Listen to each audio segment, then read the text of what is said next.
ഏട്ടാ പോത്തുംകാലിന്റെ മജ്ജ ഉണ്ടാക്കി തരോ? അത് അതിന്റെ ഉള്ളിലില്ലേ? അതുണ്ടാക്കി തരോന്ന് വേവിച്ച് തരാനാ പറയുന്നത്? ആ നോക്കട്ടെ.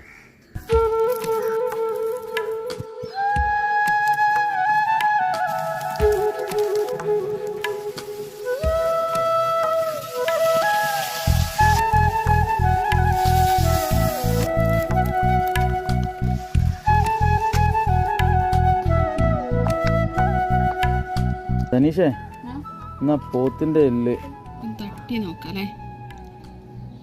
തട്ടേണ്ട കാര്യമില്ല, അതാ വീണുപോയി. നല്ല ജെല്ലി പോലെ അല്ലേ?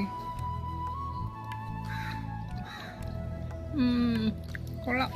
ഞാൻ ആദ്യമായിട്ടാണ് കഴിക്കുന്നത്. ഗുളുഗുളു ഉണ്ട്. ധനീഷ്, എന്നാ അതുകൊണ്ട് കഴിച്ചോക്ക്. പൊളിച്ചിട്ടോ, സൂപ്പർ സാധനം.